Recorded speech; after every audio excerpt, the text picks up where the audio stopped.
Shalom, selamat siang. Perkenalkan, nama saya Alfonso Sebut, Prodi TBP tingkat 2. Di sini saya akan mempresentasikan ikan laut lokis. Prospek bisnis budidaya ikan lokis. Ikan hias laut adalah biota perairan yang cukup unik, baik warna, bentuk, dan tingkah laku, serta sifat-sifat lain yang dimilikinya. Hal ini cukup menarik, tidak hanya para pecinta untuk hias hobis ikan, tetapi para pemula juga mulai mengemari ikan hias.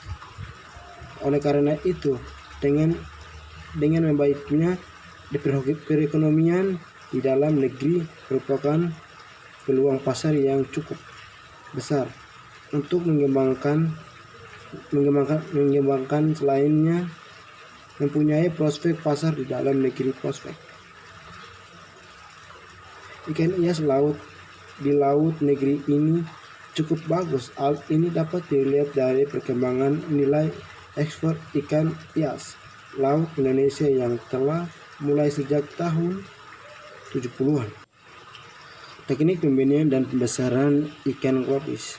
Teknik pembenihan selama pelaksanaan budidaya proses dilakukan antara lain budidaya klopis meliputi persiapan wadah pemeliharaan, penebaran telur klopis, hasil pemijahan induk, dan pemeliharaan larva klopis. Kemudian diikuti dengan pemeliharaan juvenil klopis, pengelola kualitas air, penanganan penyakit, dan panen klopis. Di samping itu perlu diperhatikan pula kadar kualitas air selama budidaya serta pengaturan sistem relokasi selama budidaya.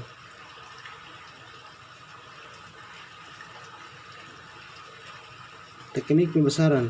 Proses pembesaran klopis pada bak fiber dimulai dari persiapan bak fiber, penebaran benih, manajemen pemberian pakan, manajemen kualitas air, manajemen kesehatan, manajemen dan pemanenan. Ikan air tawar, ikan koi. Prospek bisnis budidaya ikan koi. Selain dipelihara sebagai hobi, juga dapat dijadikan lahan bisnis yang menjanjikan. Tentu saja ini dibagi mereka yang benar-benar serius dalam menekuninya. Koi merupakan ikan hias air tawar yang memiliki harga yang relatif stabil. Ini dikenakan harga koi besar benar-benar ditentukan oleh kualitas, bukan permainan. Pedagang harga ini koi sangat bervariasi, mulai dari yang berharga murah sampai yang berharga mahal. Selain pesona warna dan lakukannya yang indah, keistimewaan lain dari ikan koi adalah keelokan yang dipertontonkan tatkala menyambul dan melompat ke atas air. Teknik pembenihan ikan koi meliputi persiapan kolam, pemijahan, seleksi induk, dan persiapan media. Penebalan telur, pelaksanaan pemijahan induk, penetesan dan penghitungan telur daya tetesan telur, pemeliharaan larva, penghitung survival rute, pengelolaan kualitas air, dan penanganan hama dan penyakit. Teknik pembesaran ikan koi mulai dari persiapan kolam yang meliputi pengeringan, membalikan tanah, pengapuran, pemupukan, dan pengairan. Sebelum ditebar benih, seleksi terlebih dahulu dengan tujuan untuk menyiramkan benih. Grading penebaran benih dilakukan pada pagi atau sore hari dengan parameter yang diukur adalah suhu, oksigen laut, dan pH. Pakan yang diberikan selama pembesaran adalah pakan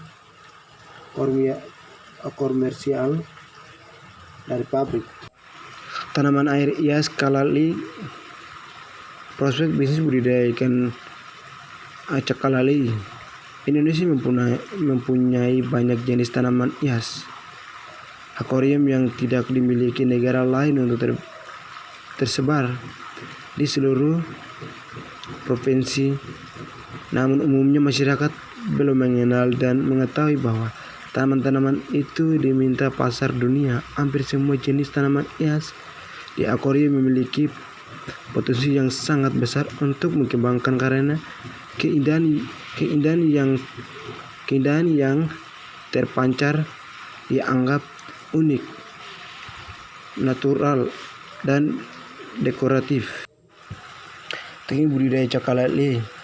Cakalalei ditanam dengan menggunakan umbi umumnya. Cakalalei berbunga. Setelah umbi berusia 2 tahun, pembungaan cakalalei membutuhkan waktu 60-70 hari. Setelah tanam bunga pada spesies Elliottiana yang mempunyai tipe pertumbuhan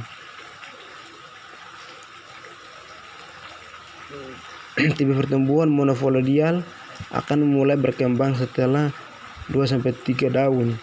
Sudah mulai tumbuh.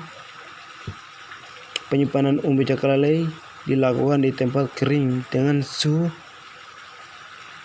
15-20 cm. Berikutnya tanam yang berfumigasi terlebih dahulu sebelum dilakukan penanaman. Bendungan buat setinggi 20 cm dengan lebar bedengan minimal 1-2 meter. Umbi berdiameter 5 cm dapat ditanam dengan jarak tanaman 30-30 cm dan kedalaman 10-12 cm. Udang hias red curry musim rip. Proses bisnis budidaya red musim rip akuarium dengan udang hias di dalamnya memiliki manfaat yang sangat menunjukkan kesehatan akuarium. Juga merupakan produk dekoratif yang selalu menjadi unggulan dalam dekorasi ruangan yang menambah keindahan. Oleh karena itu, bisnis di bidang akuarium ini merupakan peluang yang sangat besar untuk dikembangkan dalam memiliki prospek yang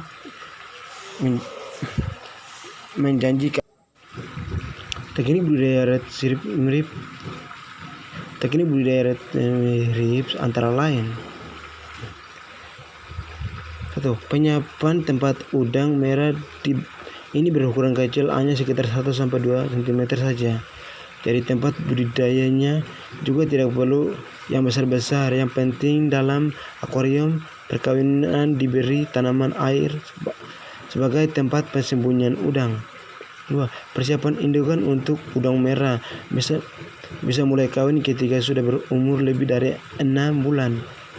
Udang betina memiliki ukuran yang lebih besar daripada jantan. Betina memiliki bentuk perut yang lebih besar, sedangkan jantan lebih ramping. Selain itu, warna tubuh betina umumnya lebih mencocok dan indah dibandingkan jantan.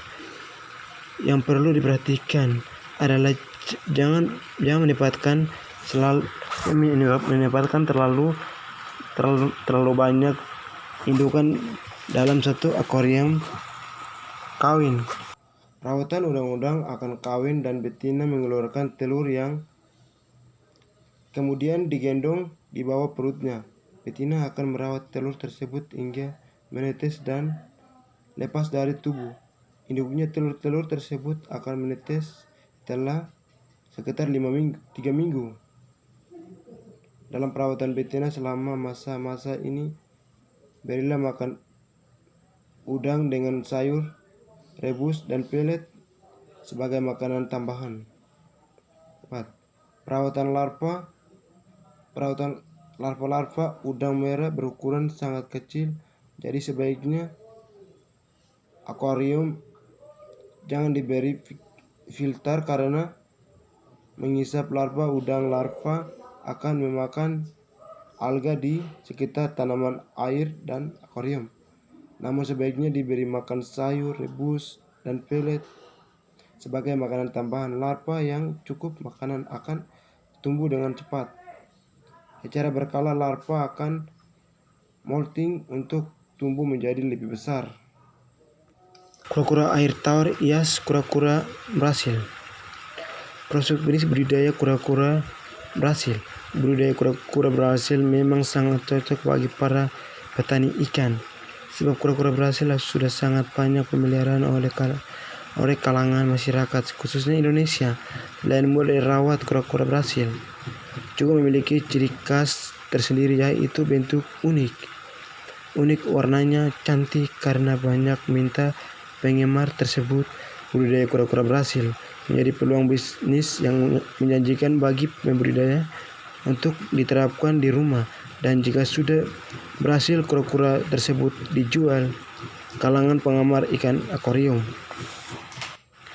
Berbeda dengan di alam, pada substrat artifikal diperlukan bantuan pelaku budidaya yang memotong karang induk serta menempel ke substrat yang telah tersedia, yaitu ke atas rok serupa meja karang telah diadaptasi di lokasi budidaya tersebut, lalu diberi label tagging pada tagging terangkum informasi tentang nama, jenis, kode perusahaan, dan bulan pemanenan koloninya. Hasil